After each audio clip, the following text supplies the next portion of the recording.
अगर आप भी लेना चाहते हैं देश दुनिया की तमाम जानकारी तो आज ही सब्सक्राइब करें हमारे चैनल को। साथ ही नीचे दिए बेल आइकन को जरूर दबाएं ताकि हर अपडेट आप तक पहुंच सके। नमस्कार, प्रभा साक्षी देख रहे हैं आप। आपके साथ मैं हूं अंकित सिंह। बंगाल की मुख्यमंत्री ममता बनर्जी ने आरोप लगाया कि नंदीग्राम में चुनाव प्रचार के दौरान 4-5 लोगों द्वारा कथित रूप से धक्का दिए जाने की वजह से उनके एक पैर में चोट लगी है। चोट के बाद ममता बनर्जी को अस्पताल में भर्ती कराया गया था। फिलहाल उनकी हालत स्थिर है और वह डॉक्टरों की निगरानी में है। लेकिन इस मामले को लेकर पश्चिम बंगाल में सियासी बवाल मचा हुआ है। इस बीच ममता बनर्जी ने अस्पताल से एक वीडियो संदेश में अपने समर्थकों से शांति बनाए रखने और कुछ ऐसा नहीं करने की अपील की जिससे जनता को परेशानी हो। उन्होंने कहा कि वह कुछ दिनों में चुनाव प्रचार के लिए लौटेंगी और जरूरी हुआ तो व्हील चेयर का इस्तेमाल करेंगी।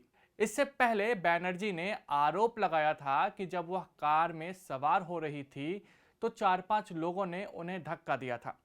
फिलहाल तृणमूल कांग्रेस के नेता शेख सुफियान की ओर से दी गई शिकायत के आधार पर पुलिस ने इस मामले में एक तरीके से एफआईआर दर्ज कर लिया है। ममता के चोट लगने के बाद से आरोप प्रत्यारोप का दौर लगातार जारी है। ममता बनर्जी और उनकी पार्टी लगातार भाजपा पर उनके खिलाफ साजिश रचने का आरोप लगा रही है। टीएमसी इसे हमला बता रही है, जबकि भाजपा की ओर से इसे हादसा बताया जा रहा है और कहा जा रहा है कि ऐसे मसलों पर राजनीति नहीं होनी चाहिए। भाजपा के राष्ट्रीय महासचिव कैलाश विजयवर्गीय ने कहा कि वो यानी कि टीएमसी इस मुद्दे का राजनीतिकरण कर रहे हैं। हालांकि हमारा मानना है कि ऐसी घटनाओं का राजनीतिकरण नहीं किया जाना चाहिए। मुझे उम्मीद है कि चुनाव आयोग राजनीतिक हिंसा को नियंत्रित करने के लिए पश्चिम बंगाल में पर्याप्त केंद्रीय बल भेजेगा। ममता बनर्जी पर कल हुए हमले में बीजेपी पर आरोप लगाया जा रहा है, किस तरह से देखते हैं पूरी घटना को? नहीं, मुझे लगता है कि चुनाव आयोग को चाहिए कि उनके द्वारा उम्मीदवार के पीछे चल रहे वीडियो में ऐसा क्या आया है उसको सार्वजनिक करना चाहिए। जनता को पता लग जाएगा कि उसमें कौन है। और एक आश्चर्य की बात है कि ममता जी के साथ इतना पुलिस का लवाजमा चलता है और 4 लोग आए और घटना करके चले गए, तो बहुत दुख की बात है। पर मैं उनके लंबी आयु की कामना करता हूँ, जल्दी स्वस्थ होने की कामना करता हूँ। तो सीबीआई जांच के लिए आप मांग कर रहे थे, आज प्रोटेस्ट भी किया जा रहा है पूरे पश्चिम बंगाल में इस घटना को लेकर। हाँ, मतलब वो राजनीति कर रहे हैं। हम चाहते हैं इन चीज़ों पर राजनीति नहीं होना चाहिए और चुनाव आयोग को जल्दी से खुलासा करना चाहिए। सर, अगली ये घटना का परिणाम किस तरह देखते हैं? क्या हिंसा बढ़ेगी क्षेत्र में? हिंसा तो वहाँ चलती रहती है, पर हमें उम्मीद है कि चुनाव आयोग सेंट्रल फोर्स भेजकर इस प्रकार की अनहोनी नहीं रोकेगा, ऐसा हमें विश्वास है। कांग्रेस के अधीर रंजन चौधरी ने कहा कि सहानुभूति हासिल करने के लिए यह सियासी पाखंड है। चुनाव से पहले उन्होंने यानी कि ममता बनर्जी ने नंदीग्राम में कठिनाइयों का सामना किया, जिसके बाद से उन्होंने इस तरह की योजना बनाई। सिर्फ वह सीएम ही नहीं है बल्कि पुलिस मंत्री भी हैं।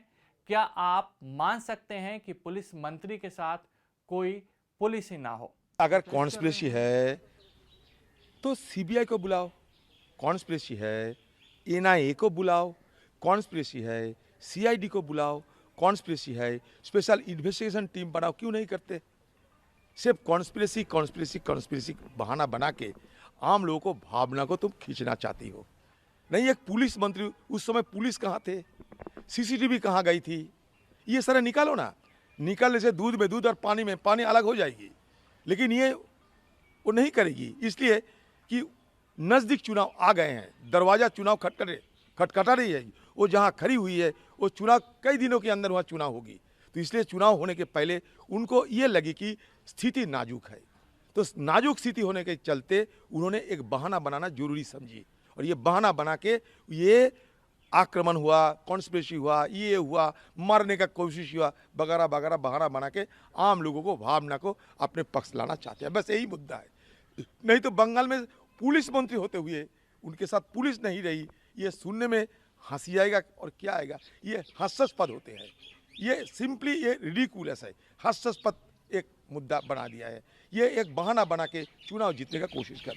हालांकि इस मामले में चुनाव आयोग सक्रिय हो गया है और उसने रिपोर्ट तलब की है, लेकिन सवाल यही है कि किसी मुख्यमंत्री के साथ ऐसा कैसे हो सकता है, क्योंकि उसकी सुरक्षा में इस तरह की चूक का सवाल ही पैदा नहीं होता है और वैसे भी ममता बनर्जी को जेड प्लस सुरक्षा मिली हुई है।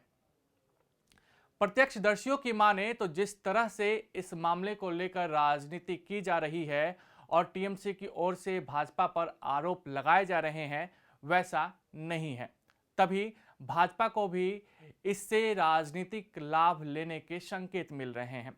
प्रत्यक्षदर्शियों ने कहा कि गाड़ी का गेट खुला होने से ऐसा हुआ है, ममता बनर्जी को किसी ने धक्का नहीं दिया है। हालांकि इस मामले के बाद से नंदीग्राम में भाजपा और तृणमूल कार्यकर्ताओं के बीच लगातार झड़प हो रही है। भाजपा नेता मुख्तार अब्बास नकवी ने कहा कि फिलहाल इस मामले की जांच चुनाव आयोग कर रहा है और सच्चाई सामने आएगी, लेकिन उन्होंने यह भी कहा कि यह पुराना और सबसे एक्सपायर फॉर्मूला है जिसका इस्तेमाल ममता बनर्जी इस चुनाव में कर रही है। टीएमसी की ओर से जिस तरह के आरोप लगाए जा रहे हैं, उसके बाद से भाजपा भी पलटवार कर रही है। लेकिन सवाल यही है कि क्या ममता बनर्जी की ओर से राजनीतिक लाभ लेने के लिए इस तरह के आरोप लगाए जा रहे हैं, क्योंकि जिस तरह की सुरक्षा उन्हें मिली हुई है, इसके बाद से इस तरह की घटना की गुंजाइश कम ही रहती है। तृणमूल कांग्रेस ने नंदीग्राम में चुनाव प्रचार मुहिम के दौरान घायल हुई पश्चिम बंगाल की मुख्यमंत्री ममता बनर्जी को सुरक्षा मुहैया कराने में नाकाम रहने पर निर्वाचन आयोग की निंदा की और कहा कि आयोग को जिम्मेदारी लेनी होगी, क्योंकि विधानसभा चुनाव की घोषणा के बाद से कानून व्यवस्था की स्थिति के लिए वही जिम्मेदार है। तृणमूल के नेता डेरेक ओब्रायन ने कहा कि आपको इस घटनाक्रम को समझना होगा। आप डीजीपी को हटाते हैं, एक महिला मुख्यमंत्री की सुरक्षा में कमी करते हैं और फिर उस पर यह हमला होता है। यदि आप भाजपा नेताओं के सोशल मीडिया पोस्ट को देखें तो उनमें इस बात के संकेत मिलते हैं कि बनर्जी पर हमला किया जाएगा।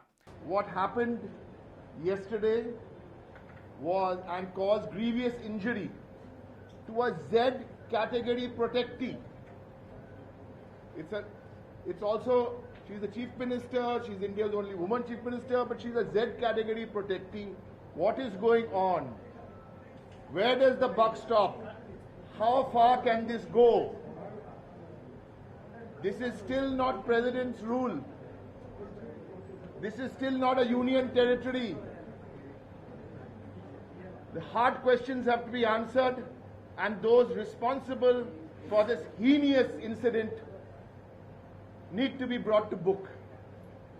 And it's in such poor taste that 20-30 minutes after this happened, there were other kinds of statements meant. We condemn those statements. Talk to the doctors, see what happened. दूसरी ओर भाजपा की पश्चिम बंगाल इकाई के अध्यक्ष दिलीप घोष ने राज्य की मुख्यमंत्री ममता बनर्जी पर हुए कथित हमले की जांच के लिए सीबीआई की मांग की है। साथ ही साथ उन्होंने कहा है कि इस बात की जांच की जरूरत है कि कहीं यह घटना वोट हासिल करने के लिए रचा गया नाटक तो नहीं है। घोष ने संवाददाताओं से बातचीत में कहा कि राज्य के लोगों ने पहले भी इस प्रकार के नाटक को देखा है।